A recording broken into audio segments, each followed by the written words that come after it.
When I got a haircut this morning, I didn't expect Hasan trimming his own bank account to be on the July 4th bingo card. I get the whole holier than thou thing, and it sells, right? But defaming a lawyer on stream? If I were to cover every Rumble lawyer, fake lawyer, that it actually is like a fucking right-wing freak that spends most of their time talking about like trans people.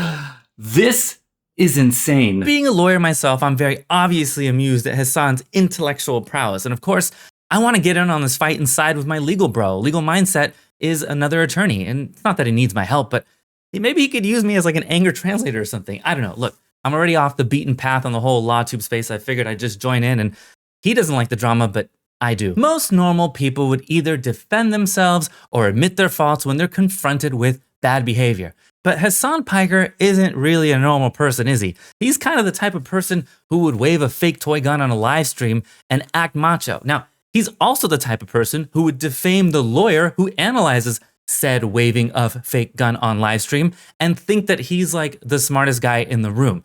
Here are the snippets that make me think that this defamation case would be a slam dunk for LegalMindset. If I were to cover every Rumble lawyer, fake lawyer, that it actually is like a fucking right-wing freak that spends most of their time talking about like trans people, but I'm not going to pay any mind or any attention to some fucking psychotic MAGA lawyer, not a real lawyer, but a passport bro. Can we go back to the gun thing real quick? I have some questions about it. Yeah, later.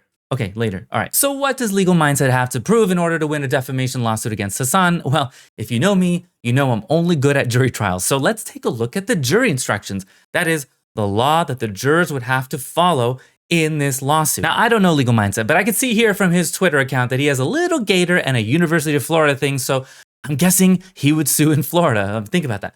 Florida man wins in court because Hasan Piker is that dumb. Here are the Florida jury instructions for defamation. First, whether the defendant published a statement about claimant, well, duh, I mean, he posted it on his live stream. Second, whether the statement was in some significant respect false, and whether Hasan either knew the statement was false or had serious doubts as to its truth. All right, we're getting into it now. Obviously, the statement was false and in a significant way because it attacks whether or not LegalMindset is lying about his profession. By the way, lying about being a lawyer can be a crime in, I don't know if it's all states, but at least in California and in many other states. Well, hold on, there's an extra layer here because LegalMindset is a public figure, and that extra layer is called actual malice. LegalMindset has to prove actual malice, and courts in Florida explain that to juries right here. You must decide whether clear and convincing evidence shows that at the time of the statement, Hasan either knew the statement was false or had serious doubts as to its truth.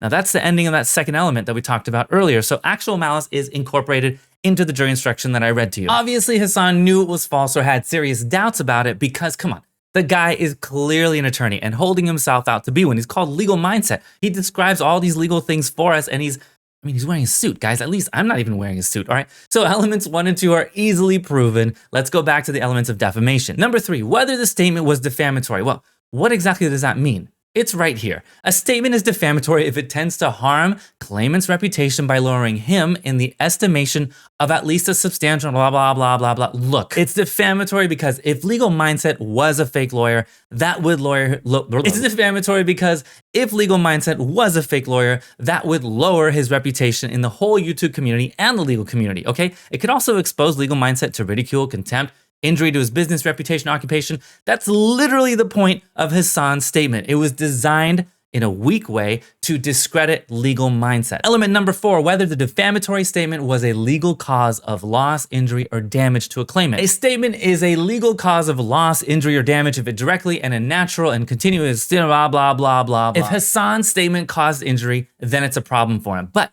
there is something in the law that gives LegalMindset some baked-in damages, some assumed damages, okay? Even if LegalMindset can't prove it. Now, if you saw my Doctrine of Disrespect video about defamation, you'll know what that is.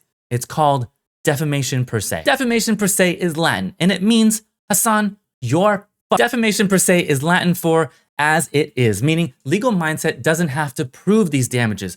If there is a statement that is defamation per se, the damages are assumed. Actually, in Florida, if the statement is defamation per se, LegalMindset won't have to use this entire jury instruction at all. Check this out. Florida law distinguishes between defamation per se and defamation per quote. For the former, general damages are presumed, while for the latter, the claimant must allege improved special damages. Case law, case law, case law, case law. Thus, instruction 405.5 may be unnecessary for defamation per se. That's the whole jury instruction we just went through. 405.5 is that four-pronged thing. So if it's about Legal Mindset's profession, which this statement is, Hasan's statement would fall into defamation per se, and he's gonna have to open up his per se to pay up. Stupid joke, but Hasan should be clutching his purse strings and clenching his ass. Okay, can we go back to the gun thing real quick? Again? Yeah, no, seriously, hear me out though.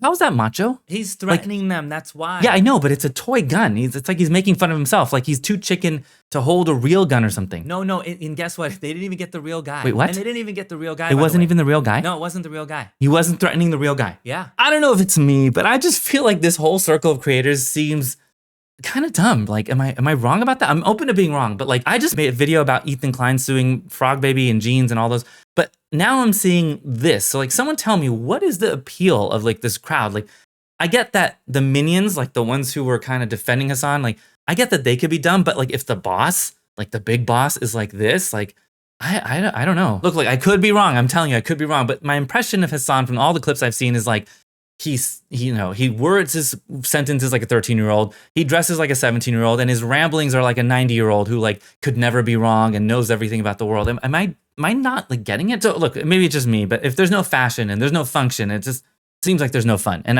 maybe I'm wrong. Just tell me what's good about this guy.